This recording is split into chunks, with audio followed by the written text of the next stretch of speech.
प्यारे बच्चों, आपका फिर स्वागत है रे क्लासेस फिरोजाबाद में। हमारा चैप्टर चल रहा था एटॉमिक स्ट्रक्चर। आज उसके अंतर्गत हम दो इंपॉर्टेंट टॉपिक पढ़ेंगे। पहला पढ़ेंगे रिड्ज इक्वेशन और दूसरा पढ़ेंगे स्पेक्ट्रल लाइन को काउंट करना। तो number of spectral line count करना और रिड्ज इक्वेशन, दो इंपॉर्टेंट टॉपिक इस वीडियो में पढ़ेंगे। पहला है रिड्ज इक्वेशन। प्यारे बच्चों, chapter atomic structure, topic name ridge equation. ये इक्वेशन जो है इसे रिड्ज इक्वेशन कहते हैं। इक्वेशन है 1/λ equal to RZ square 1/N1 का स्क्वायर माइनस 1/N2 का स्क्वायर। यहाँ पर R का नाम है रिडबर्ग कांस्टेंट और इसकी हाइड्रोजन के लिए वैल्यू होती है 1.0967757 इंटू 10⁻⁷ यूनिट है मीटर इनवर्स। Metre inverse. यहाँ पे एक बात ध्यान देने की है कि अगर इसे सेंटीमीटर इनवर्स में बदलोगे, बात समझ में आई किसमें? तो आपको मालूम है मीटर को सेंटीमीटर में बदलने के लिए 100 का मल्टीप्लाई करते हैं, लेकिन यहाँ पे मीटर नहीं है, मीटर इनवर्स है।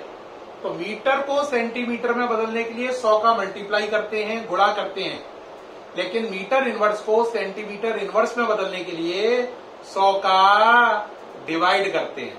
क्या करते हैं? डिवाइड, क्योंकि ये मीटर नहीं है, मीटर इनवर्स है। तो मीटर इनवर्स को सेंटीमीटर इनवर्स में करने के लिए 100 का डिवाइड लगाओ।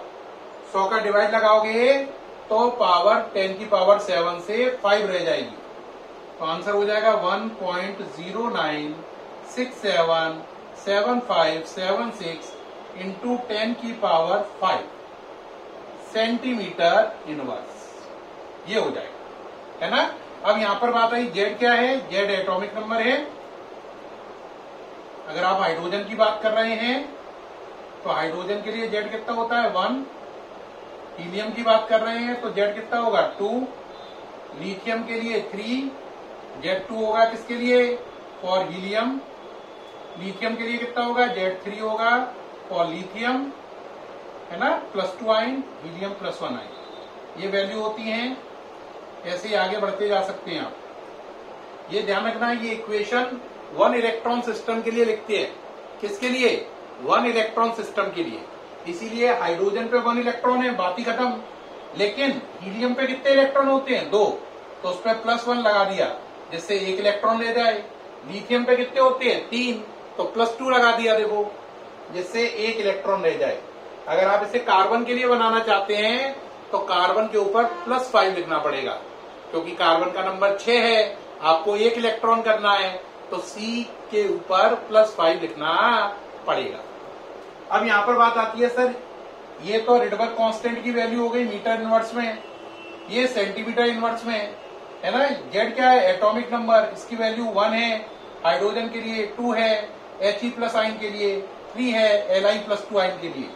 सर ये और बताइए N1 N2 क्या है? बेटा N1 का मतलब आप कौन सी शेल में हैं और N2 का मतलब कौन सी शेल में गए।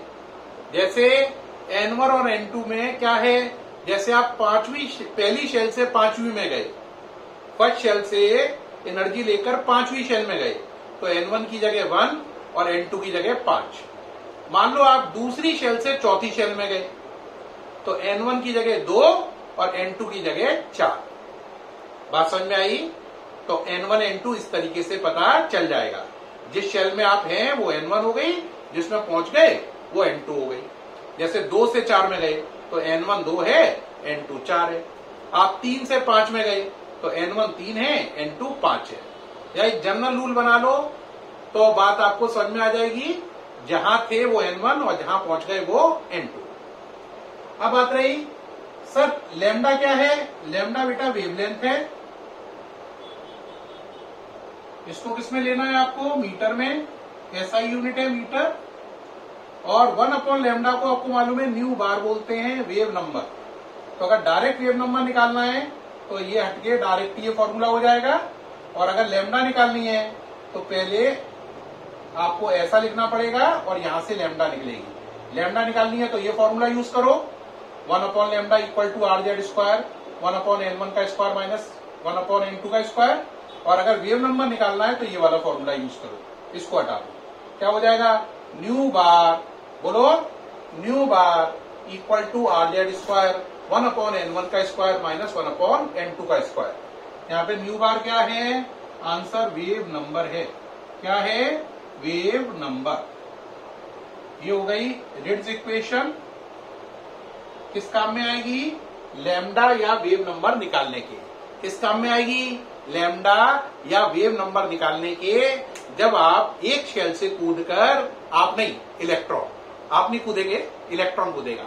जब इलेक्ट्रॉन एक से दूसरी शेल में जंप करेगा, कूदेगा, तो उससे एसोसिएटेड, उससे जुड़ी हुई वेव लेंथ या वेव नंबर निकालने में रिट्ज इक्वेशन का उपयोग होता है।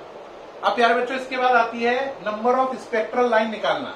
देखो भाई, ये देख लिया पूरा, हट गया हूं मैं सामने से, आप नोट कर सकते हैं। ठीक, कर रहे हैं नोट, करते जाइए। कर लिया, अब करते हैं नंबर ऑफ स्पेक्ट्रल लाइन निकालना। देखो भाई, स्पेक्ट्रल लाइन अगर निकालनी है तो नंबर ऑफ स्पेक्ट्रल लाइन निकालने के लिए फॉर्मूला होता है नंबर ऑफ स्पेक्ट्रल लाइंस के लिए फॉर्मूला क्या है, n2 minus n1, n2 minus n1 plus 1 by 2। n2 minus n1 दूसरे ब्रैकेट में n2 minus n1 plus 1 by 2। इससे आप स्पेक्ट्रल लाइन को निकाल सकते हैं। स्पेक्ट्रल लाइन क्या है, मान लो इलेक्ट्रॉन को थर्ड से फर्स्ट शेल में जाना है, तो कितनी तरकीब हो सकती है वो थर्ड से फर्स्ट में पहुंचे। आप कहोगे कैसे, हो सकता है थर्ड से सेकंड में जाए, सेकंड से फर्स्ट में जाए, हो सकता है थर्ड से डायरेक्ट फर्स्ट में जाए, है ना। बात समझ में आई या नहीं आई।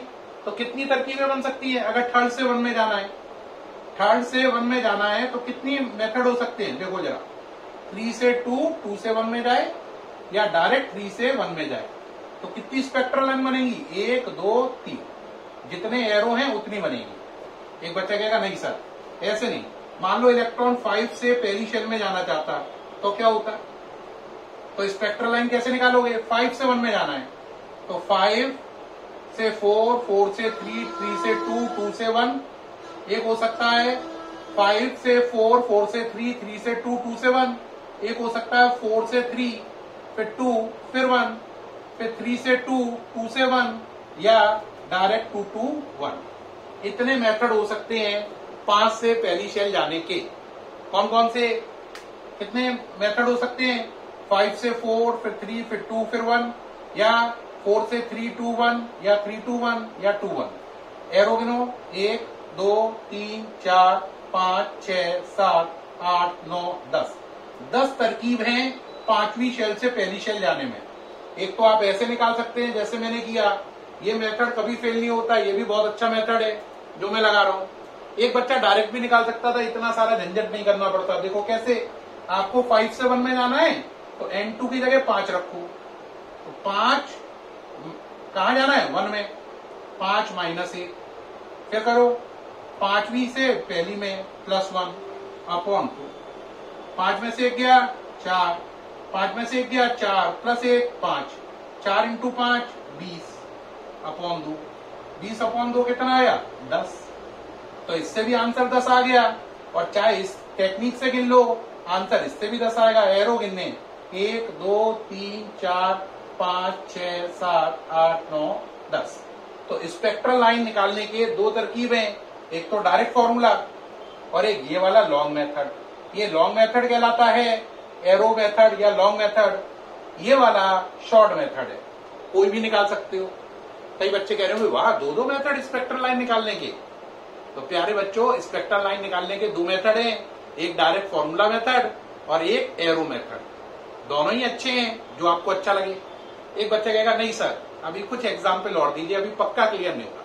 ठीक है, आप कहां से कहां जानना चाहते हो, मान लो मैं पता करना चाहता हूं, मैं शेल नंबर 6 से 2 में आना चाहता हूं। 6 से कहां आना है, 2 में। अब कितने मेथड हो सकते हैं, कितनी स्पेक्ट्रल लाइन बनेगी, कितनी तरकीबें हो सकती हैं छठवीं शेल से दूसरी शेल में जाने की। पहले एरो मेथड लगाओ, 6 5 4 3 2, ठीक। फिर करो 5 4 3 2, फिर करो 4 3 2, फिर करो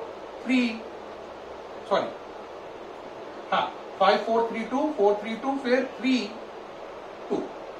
आपको कहां से जाना था, 6 से 2 में, 6 से 2 में, तो लास्ट लिमिट 2 की हो गई है। अब करो 1 एरो, 2 3 4 एरो, 5 6 7 8 9 10, तो 10 मेथड हो सकते हैं, 10 स्पेक्ट्रल लाइन बनेगी। ये एरो मेथड से रिजल्ट आया। अब डायरेक्ट देखें जरा, करिए भाई, 6 से किसमें आना है, 2 में, तो 6 माइनस 2 प्लस 1 अपॉन 2, 6 में से 2 गए 4, 6 में से 2 गए 4 प्लस 1 5 अपॉन 2, 20 अपॉन 2 बराबर 10। तो इस मेथड से भी आंसर 10 आया, एरो मेथड से भी आंसर 10 ही आया। दोनों मेथड से आंसर सेम आएगा। करना समझ में आया?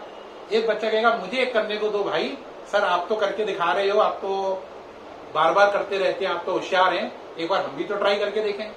चलो भाई आप करो, आपको मैं दे रहा हूं, आपका इलेक्ट्रॉन आया 7 शेल से फर्स्ट शेल में, 7 टू फर्स्ट, बताओ कितने बनेंगे, करो जरा। 7 टू फर्स्ट करना है आपको, हटा दूं ये, कर रहे हैं आप, 7 से कहां आना है, फर्स्ट में। पहले कौन सा मेथड लगा रहे हैं, एरो मेथड, 7 to 1 लगाओ बेटा एरो मेथड, 7 6 5 4 3 2 1, 6 5 4 3 2 1, 5 4 3 2 1, 4 3 2 1, 3 2 1 2 1, एरो गिनो, 1 2 3 4 5 6 7 8 9 10 11 12 13 14 15 16 17 18 19 20 21, कितने एरो बने, 21 एरोज बने। तो स्पेक्ट्रल लाइन कितनी बनेगी, 21। There are 21 spectral lines. How much, 21 in number, 21 बनेगी, 21। अब एक बच्चा कहेगा नहीं सर मुझे को तो इतना लंबा मेथड समझ में नहीं आता, एरो मेथड क्यों करते हैं, टाइम वेस्टेज, मैं तो छोटा मेथड करूंगा, मैं तो स्मार्ट बॉय हूँ, मैं तो स्मार्ट गर्ल हूँ, तो छोटा मेथड लगाओ। चलो भाई करिए, इससे आंसर चेक करो, छोटे वाले से करो भाई। यहाँ पर 7 माइनस 1,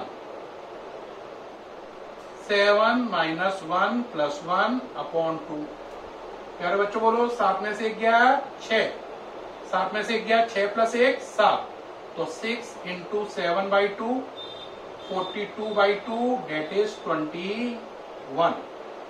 तो आंसर इससे भी कितना आया, 2 1 21, और ऊपर से भी कितना आया, 2 1 21। तो आपने सीखा कि स्पेक्ट्रल लाइन की कैलकुलेशन कैसे करें, दोनों मेथड से, एरो मेथड और फॉर्मूला मेथड, ठीक, दोनों मेथड मैंने सिखा दिए हैं। अब इसमें मैं कंट्रोवर्सी में नहीं पढ़ूंगा, दोनों में से कौन सा मेथड अच्छा है, ये तो आपकी इच्छा पर है कि आपको कौन सा अच्छा लगा, है ना, ये आपकी हर पर्सन टू पर्सन चॉइस बदलती है। लेकिन स्पेक्ट्रल लाइन निकालने के 2 मेथड हैं, एरो मेथड और दूसरा आपका फॉर्मूला मेथड। लेकिन आप कोई भी मेथड लगाओ, आंसर दोनों से सेम ही आएगा, ये आपकी इच्छा पर है, आप कौन सा मेथड प्रेफर करते हो, ठीक है ना। हमारा काम था दोनों मेथड सिखाना, हमने सिखा दिए, अब आपकी इच्छा है, आपको कौन अच्छा लग रहा है ना। बात समझ में आ रही है कि नहीं, ठीक। अब बेटे एक बात ध्यान रखना, ये टॉपिक में मैंने आपको रिड्स इक्वेशन बताई है ना, और रिड्स इक्वेशन के बाद बताया how to calculate number of spectral line, किस प्रकार स्पेक्ट्रल लाइन की संख्या को निकालें। उम्मीद है ये वीडियो आपको बहुत बहुत इंटरेस्टिंग लगा होगा और बहुत कुछ सीखने को मिला। ठीक है प्यारे बच्चों, फिर मुलाकात होगी नेक्स्ट वीडियो के साथ पुनः। रे क्लासेस फिरोजाबाद में। बाय।